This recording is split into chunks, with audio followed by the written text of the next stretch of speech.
Buenas tardes, dominicanas y dominicanos de aquí y de allá. Yo soy Juan Mateo Guerrero y le invito a que inicie con nosotros Soberanía Popular TV por Teleradio América, canal 1245 para todo el territorio nacional, a través de nuestra moderna plataforma digital para todo el mundo. El programa de hoy, cargado de informaciones nacionales e internacionales. En las internacionales, China no dejó que se enfriara la propuesta de Biden cuando dicen que se oponen a una intervención en Haití. Qué poco duró la alegría en casa de pobre. Nos mataron la ilusión de que por fin iba a haber una intervención a nivel internacional para arreglar el desorden haitiano. Frontera moviliza más de 1.000 millones anuales, cifra considerable, según director de aduana. Sigue la ola de violencia, señores. Matan hombres, hieren a su esposa y a un policía durante allanamiento en Santiago. Y recuerde que ayer mataron 2 guachimanes, unos delincuentes. El presidente Luis Abinader hablará hoy ante la ONU en 1 hora y algo, a las 3, justamente cuando termine este programa. Déjelo ahí mismo, que vamos a estar retransmitiendo lo que dice el discurso del presidente de la República. Leonel critica las medidas tomadas por el Poder Ejecutivo ante la crisis haitiana. El Consejo de Ministros se reunió hoy sin la presencia del presidente, dirigido por la vicepresidenta, oyó así, y aprobó el presupuesto de la nación para el año 2024. ¿Usted sabe de cuánto fue así? De 1.371.000 millones. ¿Cuánto dinero? Un estado gigantesco el que gozamos en el día de hoy. Kenia agradece a República Dominicana su apoyo a una posible fuerza de paz en Haití. Miren, de todos estos temas y muchos más vamos a hablar, sobre todo de la convención en el tema político del PRM, que es de este domingo en 8. De todos estos temas, les reitero, vamos a hablar, pero antes, Jacín Terrero. Así es, señores, buenas tardes, bienvenidos todos una vez más, una nueva entrega de su programa Soberanía Popular TV. Vivimos el miércoles 20 de septiembre 2023. Cuántas noticias para compartir con ustedes a través de esta hora que nos ofrece Teleradio América, canal 245 a nivel del mundo. Muchas informaciones como siempre y las expectativas con relación al discurso que el presidente va a pronunciar en minutos desde Nueva York, la sede de la ONU, con relación al tema haitiano y con ese presagio que dio el presidente Biden ayer, pues las cosas van como viento en popa con relación al discurso que el presidente va a rendir en la 78ª reunión de la ONU. Las expectativas están ahí. Reunión con Kenia, el presidente de Kenia ayer tarde, muy buena por cierto, según el presidente de la República y el propio presidente de Kenia. Y vamos a esperar los ajustes después del discurso del presidente en la ONU. ¿Qué otra cosa vamos a ver con relación al caso de la construcción del canal? Y miren, quiero dividir mi comentario en dos. La parte haitiana, que pueden buscar el periódico, que está en la mayoría de ellos, es la posición del gobierno desde el 2021. Y mucha gente que anda hablando sin saber, le exhorto que busquen lo que dio a conocer el gobierno con una carta que está dirigida al propio Claude Joseph, que en ese entonces era el canciller haitiano. Así que la busquen para que se edifiquen más. Miren, es muy lamentable ver cómo muchos políticos están queriendo politizar el asunto del metro. Lo primero es que cualquier situación vandálica o fuera de lo normal que se dé en el metro, hay una ley de terrorismo aquí. Incluso una persona que se estrenó con ella, que fue que quiso encender un vagón. Ustedes recuerdan, no hace 7 años, eso. Pues hemos visto a líderes importantes, entre ellos al expresidente Leonel Fernández, decir que eso es porque cancelaron los técnicos, porque hubo negligencia, y ahorita justamente veíamos a Miguel Vargas, donde decía de que el deterioro de los servicios públicos, que hasta el metro chocó. Yo creo que ustedes, que son líderes, que tienen seguidores, que tienen acceso a muchas informaciones, que el público común no las tiene, hay que ser un poquito cuidadoso.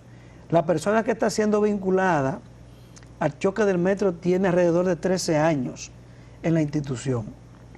Y ese dime y diretes que ha habido con relación a los empleados, que hay unos suspendidos y otros amonestados, es una persona que tiene experiencia y que hizo hasta un curso, tengo entendido.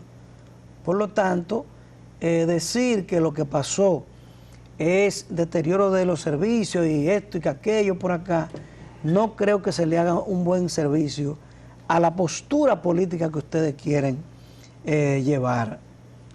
Cuando hay situaciones como esa, tan lamentables, felizmente no hubo pérdidas humanas, aunque sí varios heridos leves, que fueron dadas de alta creo el mismo día, pero eso no quita que la OPRED, que es la oficina que maneja eso, pues sigue indagando qué verdaderamente pasó. Fíjense que eso se ha manejado herméticamente, porque el transporte masivo, que es en todos los países del mundo complicado, con muchísimas reglas de seguridad, pasa en Nueva York. Ustedes ven a cada rato que hay personas que ni siquiera se pueden parar en el riel porque viene un loco y lo tira al riel, para que ustedes vean cómo son el sistema de transporte masivo en el mundo. Aquí no es la excepción.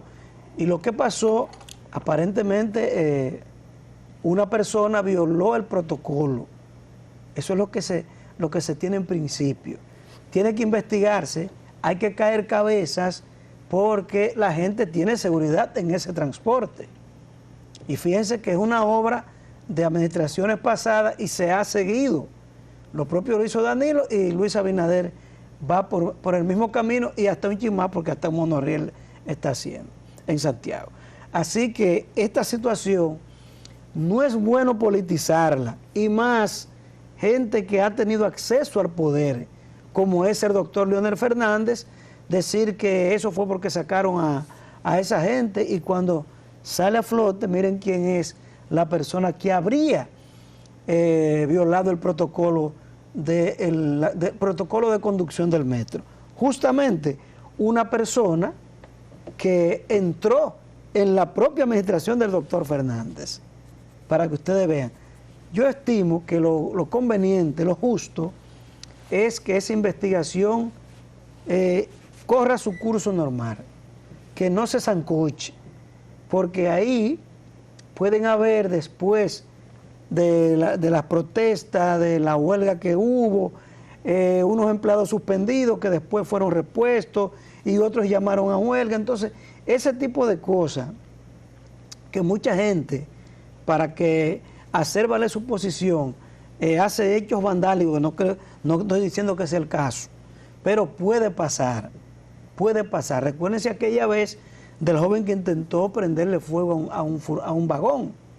Ustedes recuerden que se estrenó justamente con la ley de antiterrorismo. Entonces, ahí hay un sinnúmero de situaciones que es bueno analizarla con tiempo. Perdón, y sin apasionarse. El empleado que fue desvinculado, uno de ellos, y que trató de hacer un sabotaje, que fue atrapado en la cámara en los ascensores. Sí. ¿Tú recuerdas eso? Sí, ¿verdad? sí. Hay 2 personas detenidas ahí mismo a pocas horas del accidente del pasado sábado. Fueron detenidos y no hemos tenido acceso primero a los nombres y qué ha pasado con las otras personas que están en investigación. El transporte masivo es muy bueno y hay que seguir aumentándolo. Ojalá se llegue a todas las rutas y a las vías troncales, porque eso de carro público, además del problema del tránsito, lo que se esconde a través del sistema de concho que ya por lo menos ha ido desapareciendo en las principales vías de aquí, y esperamos que se amplíe hasta el interurbano para evitar ese tipo de cosas. Entonces, eso del metro no es bueno politizarlo, y lo digo por Leonel Fernández y el propio Miguel Vargas Maldonado, que han dado información sobre eso. Aquí lo que hay es que esclarecer todo, fortalecer el transporte masivo del metro, teleférico y el monorriel, porque eso es lo que lleva hacia el futuro, eso es progreso. Y como New York, que mucha gente usa su guagua, usa el metro en vez de usar su carro, y el carro lo usa para cosas puntuales, porque ir a downtown, por ejemplo, es más fácil ir en metro y guagua que usted ir en carro, porque se te dificulta el parqueo, tiene que pagar varios dólares en un parqueo y muchas vueltas, y además fácilmente se te puede pegar un ticket, para que ustedes vean. Eso mismo pasa con el transporte masivo aquí, que está ya desde Leonel Fernández, que hay que darle ese voto, que hizo su metro y decían que era su Nueva York chiquito. Pues está bien, y por eso se ha seguido. Entonces, politizar eso no creo que sea bueno, consejero, y más cuando usted intenta volver a manejar la cosa pública, doctor Leonel Fernández. Adelante, Juan. Mire, el presidente de la República en la próxima hora estará disertando su discurso ante las Naciones Unidas, 78ª Asamblea de las Naciones Unidas, y lo hace en un momento donde hay muchas expectativas con este discurso, no solo en el ámbito nacional, sino en el ámbito mundial, porque el presidente de la República, increíblemente, es que ha trazado la agenda de la ONU en este periodo de asamblea. El presidente Biden, que su discurso se centró en el tema dominico-haitiano, sobre todo de aquel lado del pobre pueblo haitiano, instó a la ONU de manera enérgica a que se le busque una salida ya a la gente pobre de Haití. Haití no aguanta más, pero concomitantemente con Haití, República Dominicana no aguanta más. No aguantamos más la carga, ni aguantamos más la presión internacional, y mucho menos aguantamos más el chantaje de los disociadores y de los negociantes y de la politiquería haitiana, que han querido pintar toda su desgracia como culpable a la República Dominicana. No en este periodo que lleva agotado de 3 años Luis Abinader, sino desde la época de Balaguer, los años de Leonel y también los 8 años de Danilo Medina. Nosotros hemos sido coherentes en nuestro rol de comunicadores y en nuestro rol de ente social y como nacional de este país. Yo recuerdo que uno de los políticos que yo más he adversado después de Balaguer es a Leonel Fernández, por aquello de que yo soy un peñagomista de ultranza, y yo no quedé conforme con el despojo que se le hizo a Peña de una presidencia bien ganada para cedérsela a Leonel Fernández, que no tenía los méritos acumulados para poder asumir la presidencia de la República, en detrimento de un líder que se había formado para ser presidente y que el pueblo había votado por él. Y los mecanismos para llevar a Leonel y también a las cosas que él se prestó para ser presidente, yo no lo concebía, porque era un líder que yo entendía que venía formándose para ser un gran presidente, un gran estadista en el momento en que fuera su tiempo. Adelantaron el proceso por diatriba en contra de Peña y nos dieron un presidente que no estaba maduro, que no estaba en el punto de ebullición para ser un jefe de Estado. Y ahí están los resultados de ese periodo que Leonel gobernó y el pueblo sacó al PLD a patadas en el año 2000. Pero yo tengo que reconocer que cuando Leonel Fernández asumió la primera magistratura en el año 96, se rodeó de mucha gente incapaces, de muchos corruptos, pero se juntó también, ¿verdad?, de mucha gente brillante, como mi profesor Eduardo Latorre, que fue canciller de la República del gobierno de Leonel Fernández y sacó a la República Dominicana del oscurantismo internacional y lo llevó a brillar a los niveles más altos dentro del escenario político y a nivel internacional en materia de diplomacia. Y Leonel Fernández, ese va a ser un reconocimiento que siempre va a tener de mi parte, como también el creador del gigantesco Estado que hoy nosotros gozamos. Nosotros éramos un Estado rural, un Estado mediocre, con un presupuestico que no llegaba a los 300.000 millones de pesos. Y Leonel Fernández fue el presidente que hizo grande este Estado y que lo dejó rondando por el billón de millones, y que hoy nosotros podemos enarbolar y podemos presentar un presupuesto para el 2024 de casi 2 billones de millones de pesos. Ahora bien, cuando Leonel Fernández, en su segundo mandato, ¿verdad?, que tenía ya una figura a nivel internacional, que era sin quizás el político de mayor relaciones internacionales, de mayor capacidad de arbitraje, de mayor respeto entre sus colegas, y tanto así que aquí se reunieron en varias cumbres varios presidentes latinoamericanos con conflictos, y Leonel Fernández los pudo hacer poner de acuerdo. Y nosotros no vimos bien cuando a Leonel Fernández se atentó contra su vida en Haití. Hasta un presidente nos quisieron matar en Haití, que fue a Leonel Fernández, y eso nosotros lo condenamos.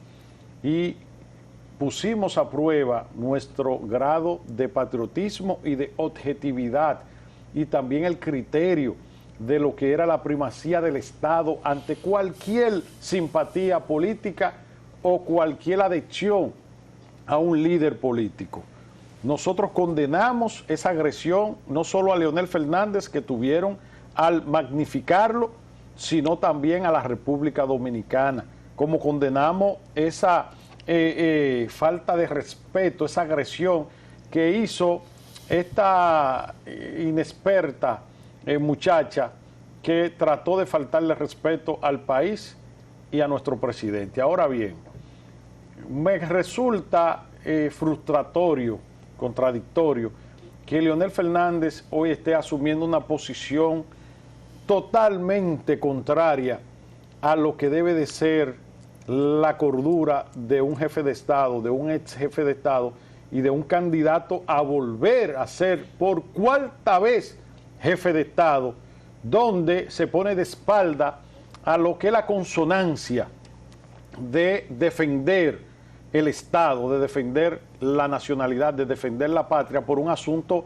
de que está en una campaña política. Miren, yo estoy seguro que si Leonel Fernández estuviera en el altar del retiro y se pusiera y estuviera en un tramo que es donde yo entiendo que debe de estar, de ser un consultor, un asesor, de ser un trazador de pautas, un consejero, ¿verdad?, de los dictámenes a nivel gerencial de la primera magistratura, el discurso fuera totalmente otro, contrario a lo que él está expresando. Pero la politiquería tiene una mala espina, ¿verdad?, un mal auguro que hace una venda, que hace una nube a la conciencia de aquellos que están listos, que tienen y cuentan con la práctica, que cuentan con el talento, que cuentan también con la experiencia para poderle aportar al país.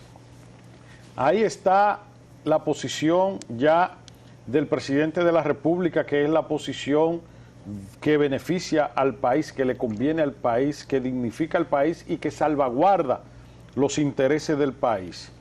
Pone la agenda en la ONU que ni por asomo en el tema de lo que era la agenda oficial estaba un tema dedicado a la crisis haitiana y a lo que se vive. A pesar de que hoy hay un informe, hoy hay un informe por organismos internacionales que dice que de octubre, ¿verdad? El mes pasado, ¿verdad? Del mes pasado, del 4 del mes pasado, a el 11 de septiembre de este mes, ¿usted sabe cuántos ciudadanos fueron acribillados por las bandas haitianas así? 104 ciudadanos haitianos en un mes y 7 días. Y eso no ha sido capaz de llamar la atención de la ONU y de quienes dirigen ese organismo, y tampoco de la comunidad internacional, que su epicentro está en la ONU. En la ONU, a través también de las otras organizaciones que se desprenden como organismo de la ONU, que están llamados a buscarle una salida a esa desgracia que vive el pueblo haitiano y que se refleja en el Estado dominicano y el pueblo dominicano. Ahora bien, se impuso la agenda de Haití en la ONU, y nada más y nada menos que el presidente Biden, que es el presidente de la primera potencia que rige el mundo, ha dicho enérgicamente que ya es hora de que la ONU ordene una intervención a nivel internacional, ni siquiera militar. Mire si se ha cuidado el término. Una intervención internacional para ir a llevar paz a Haití, para ir a ordenar a Haití.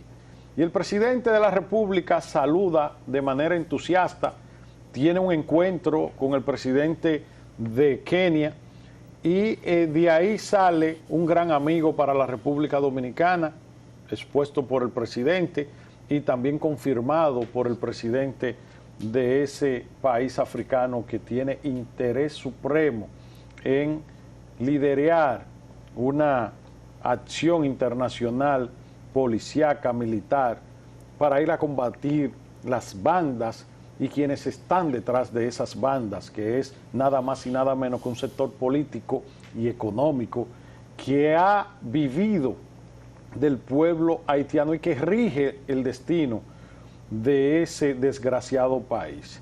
Cuando todos estamos regocijados de alegría porque vemos una pequeña luz al final del túnel, entonces nada más y nada menos que al echarse la paloma con el cadáver caliente todavía, con la propuesta caliente, sale el embajador chino ante la ONU y el representante del gobierno chino a negar la posibilidad de que podamos ver concretizado esa acción, de que podamos ver que por lo menos se pueda poner en agenda. ¿Por qué le digo esto? Porque China lo tumba todo el ánimo, toda la intención en ese sentido. Porque esa es una decisión que debe de tomar el Consejo de Seguridad de la ONU, que son 15 miembros. Pero ¿qué ocurre? El funcionamiento es muy complejo de ese Consejo de Seguridad y es una cosa que yo creo que deben de revisarlo, porque de lo contrario, la ONU tiene que dejar de tener sentido la existencia. Tiene que dejar de existir la ONU y solamente hacer una comunidad de esos 5 estados que son miembros permanentes. Nada más y nada menos que Estados Unidos, Rusia, China, Gran Bretaña y Francia. Esos 5 son los que rigen el destino del mundo. ¿Por qué? Porque en la misma constitución de ese organismo, que es el Consejo de Seguridad, y es la Carta Constitutiva también de las Naciones Unidas, dice que cualquiera de esos 5 tiene derecho al veto, y que si uno de esos 5 veta una iniciativa, ya queda sin efecto, porque tienen el salvoconducto del veto. Y eso no puede ser posible que se rija en un mundo en comunidad, en un mundo en apertura, en un mundo donde ahí hay representantes casi de todos los países del mundo, excepto algunos 3 o 4 países que no son miembros de las Naciones Unidas. Ese dato tendría que confirmarlo. Ahora, 5 no pueden regir la suerte de todo un mundo. No puede, porque los intereses siempre van a ser apegados a los intereses primarios de ese país, en detrimento de la inmensa mayoría. Y cuando China hace ese anuncio a través de su embajador y representante del gobierno chino, ahí está hablando Jinping, ¿cómo que se llama? Xi Jinping. Xi Jinping. Bueno, en principio, no, en principio no, porque ningún canciller, ningún representante de un Estado se adelanta a fijar una posición que contradiga la que ha fijado otro jefe de Estado, miembro del Consejo de Seguridad y sobre todo presidente de los Estados Unidos, sin haberlo consultado con su comandante en jefe y quien rige la política internacional. Ahí habló el jefe de Estado chino a través de su representante y eso lo tumba todo. Volvemos a cero. El presidente de la República, reitero, hablará en los próximos minutos y tratará de reponer el tema, de volver a poner el tema, de hacer conciencia al Estado chino para que pueda viabilizar que por lo menos se forme una comisión para tratar ese tema. Ahora, el gobierno chino, yo quiero creer que está tomando esa posición por desconocimiento, porque la latitud es muy lejana a el manejo de los intereses chinos y no saben de qué se trata, no saben de la crisis humanitaria que se están viviendo en los dos países, de la crisis migratoria que se están viviendo en los dos países y de la crisis económica y cultural que se están viviendo en los dos países. Sobre todo en uno de los dos países, en Haití, de la crisis a nivel de vida humana y de derechos humanos que se está viviendo en Haití. Porque no es solo los 104 muertos en un mes y 7 días, sino la cantidad de violaciones, de vejámenes, de heridos, de abusos, de robo, de todos los actos que usted se pueda imaginar que está en contra de la naturaleza humana. Lo que está pasando en Haití y ese informe que desvela lo que ha ocurrido en el último mes, pero el informe en términos concretos dice que esa banda ha matado millares de ciudadanos y lo que hay como control ahí a nivel de las instituciones es que eso ha llevado riqueza incuantiosas, incalculables, no solo a los jefes de la banda, sino también a los grupos políticos y económicos que representan. Entonces, yo quisiera creer que es por desconocimientos así y no por un asunto de revancha política, sino tampoco por un asunto de venganza a nivel política con el presidente Luis Abinader. ¿Por qué?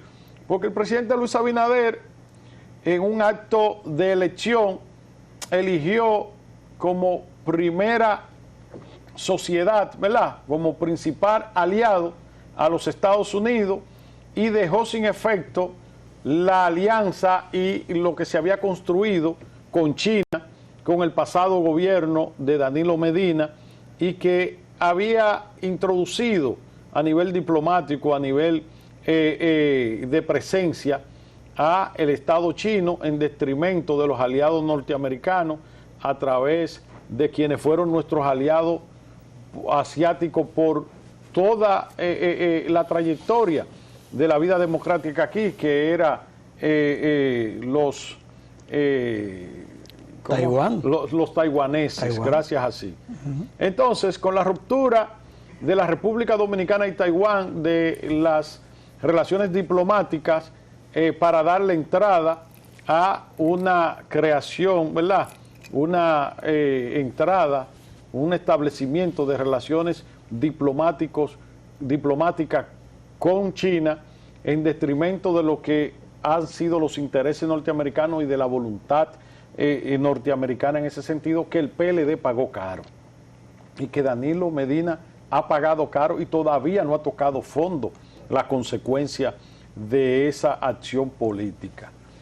Entonces, finalmente, la politiquería dominicana no puede poner una nube en la conciencia del liderazgo, no de Abel, porque Abel no tiene posiciones, Abel no tiene una posición firme en ese sentido, Danilo tampoco se ha pronunciado en ese sentido como jefe del partido más grande de oposición hasta que se demuestre lo contrario. El líder de la oposición ahora mismo es el PLD, electoralmente hablando. Lo de Leonel Fernández y la Fuerza del Pueblo está por verse en los próximos meses.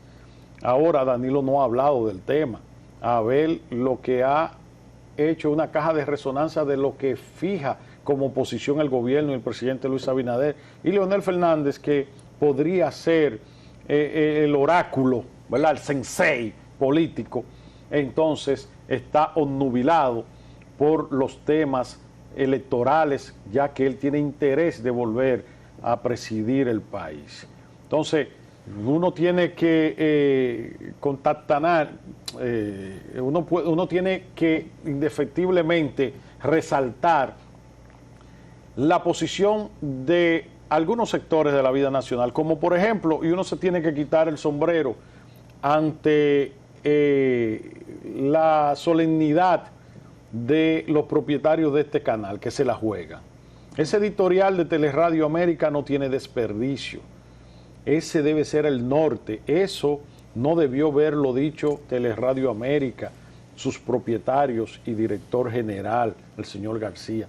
Esa debió haber sido una posición de Leonel Fernández a través de la Fuerza del Pueblo y de Danilo Medina como líder, su partido de la oposición, y de Abel como el candidato del partido líder de oposición. Esa debió haber sido un pronunciamiento que ya lo han hecho de manera independiente los líderes del CONEC. Pero el CONEC, ANGE y todos esos conglomerados empresariales, religiosos y a nivel también de instituciones no gubernamentales, son los que deberían de estar fijando posición y haciendo comunicado en ese sentido.